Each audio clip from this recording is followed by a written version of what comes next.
नमस्कार बंधुरा मोर समर संसारे आरेकटी नतून ब्लगे आपनादेर सकलके स्वागत। आशा करी आपनारा सकले खूब खूब भालो आछेन। आपनादेर भालोबासार आशीर्वादे आमिও खूब भालो आछि। आजके आबार एकटी नतून दिन नतून सकालेर शुरू। आज यथारीति सकाल मानेई तो सेई मेয়েদের বাড়ির কাজ দিয়েই শুরু। তবে আজকে বাড়ির অন্যান্য কাজগুলো সব হয়ে গেছে। এই যে বাড়িতে যে আমার মানি প্ল্যান্ট আর লাকি ব্যাম্বুটি রয়েছে বাড়ির ভেতরে, ওইটাকে আজকে একটু হলুদ জল গুলে দিলাম। অনেকদিন দেওয়া হয়নি, আর হলুদ জলটা মাঝে মাঝে দিলে আর ফাঙ্গাসটা লাগবে না। তারপরেই বসে গেলাম নিজে একটু চা নিয়ে। আর আমি এই যে গুড় দিয়েই চাটা খাই, তাই একটু গুড় মিশিয়ে নিলাম। আর তবে এখনো একটি কাজ বাকি রয়েছে, বিছানাটা গুছানো বাকি রয়েছে। আসলে ছেলে এসেছে আর ওর শরীরটা ভালো নেই। একটু কালকে থেকে জ্বর, মানে বেশ কিছুদিন ধরেই জ্বর ছিল। তা যেহেতু হোস্টেলেই ছিল তো ঠিকমতো ওষুধপত্র নেয়নি, তো শরীরটা এখনো খারাপ। তাই তো গতকালের ব্লগটা আপনারা যারা দেখেছেন তো জানেনই যে ওর ওষুধ নিয়ে এসেছি। তো তাই ওর উঠতে একটু দেরি হয়েছে। তো ও ওঠার পরে ও ব্রাশ করতে গেছে, আমি বিছানাটা গুছিয়ে নিলাম। তারপরে এসে বসলাম ওর কাছে, ওকে চা দিলাম। আর ওকে চাটা দিয়েছি, তাই জিজ্ঞেস করছি যে ওর কেমন আছে শরীরটা, জ্বরটা আছে নাকি। কপালে হাত দিয়ে দেখলাম খুব হালকাই গরম ছিল, খুব একটা বেশি জ্বর ছিল না। আর এই এক দাগি তো ওষুধ পড়েছে, সাথে সাথে কি আর ঠিক হয়ে যাবে। তবে আজকে খুব একটু ব্যস্ততার মধ্যেও রয়েছে দিনটি। তো তাই ছেলেকে বলছি যে তোকে সারাদিন একাই থাকতে হবে। আসলে আজকে যাব দিদি বাড়ি। দিদির শ্বশুরমশাই মারা গেছেন, তো হচ্ছে ওনাদের ওনার আজকে ঘাট রয়েছে। তো তাই হচ্ছে যেতে বলেছে আমাকে। ওরা সবাই তো চলে যাবে, বাড়িতে কেউ থাকবে না। আমাকে বলেছিল তুই আসতে, তাই চটপট করে রান্নাটা করে নিচ্ছি। আর ছেলের যেহেতু জ্বর, ও বললো যে ভাত খাবো না। আর তাকেও জিজ্ঞেস করলাম, তারও বললো কাজের একটু চাপ আছে, কখন খাবে কোনো ঠিক নেই। তো তাই ঠিক করলাম আজকে নিরামিষ রান্নাই করে দিয়ে চলে যাব। ওরা তাহলে নিজেরা নিয়ে খেয়ে নিতে পারবে। তো তাই কি আর করবো, এই ধোকার তরকারি আর রুটি করে দেবো বললাম। তো বললো হ্যাঁ ঠিক আছে তাই করে দাও। তাই এই যে ধোকা মিক্স ছিল ওইটাকে দিয়ে একটু ধোকার তরকারি করে নিলাম। ওটা তো আগে কিছুক্ষণ জলে ভিজিয়ে রেখে দিয়েছিলাম নুন হলুদ দিয়ে। তারপরে কড়াই অল্প একটু তেল দিয়ে ভালো করে নাড়িয়ে নিতে, শুকনো করে নাড়িয়ে এইভাবে চেপে চেপে ওটাকে রেখে দিলাম। দিয়ে একটু শুকনো হয়ে যেতে যে পিস পিস করে কেটে তেলে ভেজে নিলাম। আর তরকারিটার জন্য রেডি করলাম আলু, টমেটো, আদা কুচি। আর এই যে একটা গোলা মশলা রেডি করে নিয়েছি। এতে যেমন জিরে গুঁড়ো, ধনে গুঁড়ো, লঙ্কা গুঁড়ো, হলুদ গুঁড়ো আর একটু কাশ্মীরি লঙ্কা গুঁড়ো দেওয়া রয়েছে। আর সামান্য একটু সাম্বার মশলাও দেওয়া ছিল। সাম্বার মশলাটা দিলে টেস্টটা একটু বেশ ভালো হয়, একটু অন্যরকম টেস্টটা লাগে।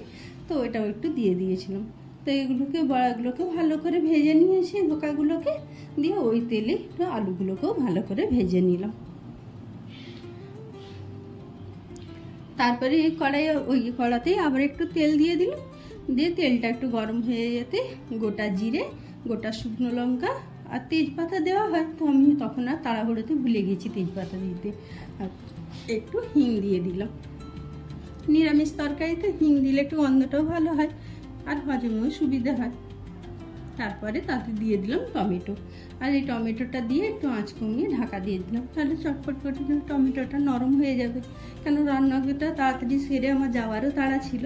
আর এদিকে যে মশলাটা গুলে রেখেছিলাম তাতে কিছুটা টক দই দিয়ে ভালো করে ফেটিয়ে নিলাম। তাতে কি হবে, গ্রেভিটাও একটু ঘন ঘন হবে। তো ওই মশলাটাকে দিয়ে ভালো করে কষিয়ে আর হচ্ছে ওই যে গোলা মশলাটা ছিল ওটা দিয়ে দিলাম। মশলাটাকে ভালো করে কষিয়ে নিতে হবে যাতে কাঁচা গন্ধটা চলে যায়।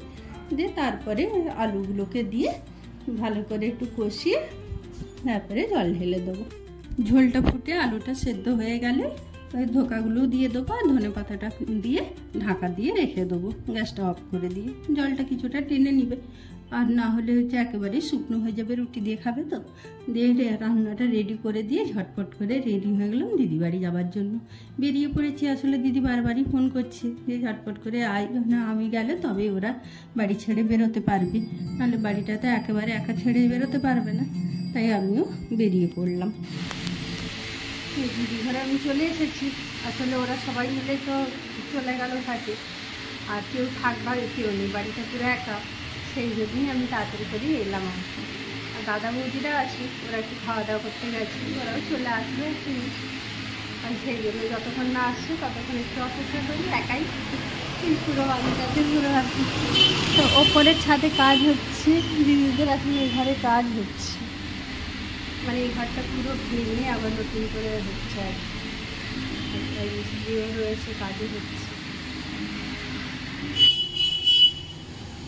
এই যে দিদিদের নতুন ঘর হচ্ছে, এই ঘরগুলো পুরনো, কিন্তু ঘরটা পুরো আবার ভেঙে নতুন করে করছে, এখনও ইয়েও হয়নি, কাজ শেষ হয়নি। আমি সংসার চলে গেল, এই জন্য মনটা সবারই একটু খারাপ, সম্পূর্ণটা দেখে যেতে পারলেন না।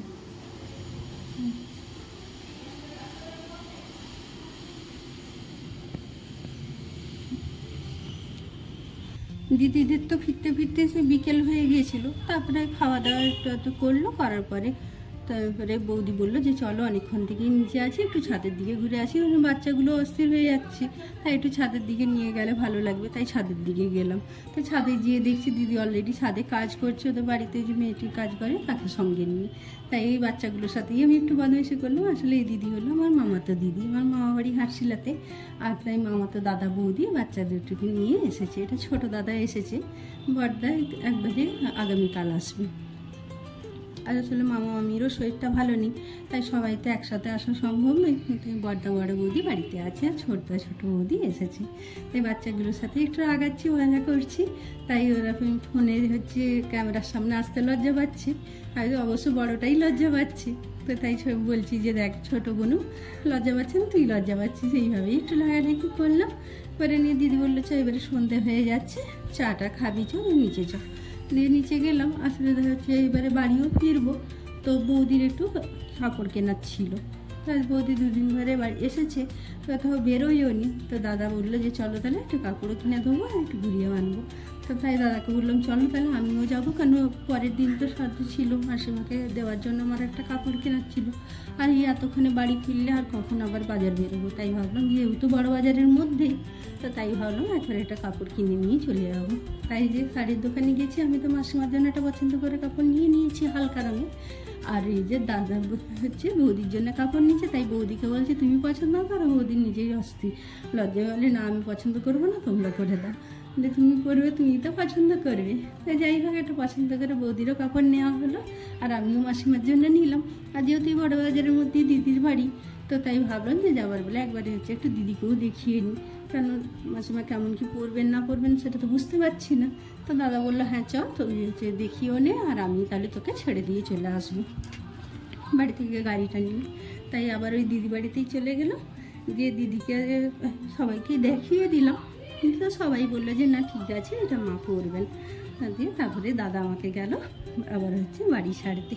তো যাই হোক ভিডিওটা এখানেই শেষ করলাম, কেমন লাগলো অবশ্যই কমেন্ট করে জানাবেন, যদি ভালো লেগে থাকে তাহলে প্লিজ একটা লাইক করে আমার চ্যানেলটিকে সাবস্ক্রাইব করে আমার পাশে থাকবেন, ভালো থাকবেন, সুস্থ থাকবেন, আর আমাকে অনেক অনেক ভালোবাসা দেবেন, আর আমার তরফ থেকে অনেক অনেক ভালোবাসা নেবেন। ভালো থাকবেন, দেখা হবে পরের কোনো নতুন ভিডিওতে। আর আমার এই ভিডিওটি সম্পূর্ণ দেখার জন্য আপনাদের সকলকে অসংখ্য ধন্যবাদ। নমস্কার।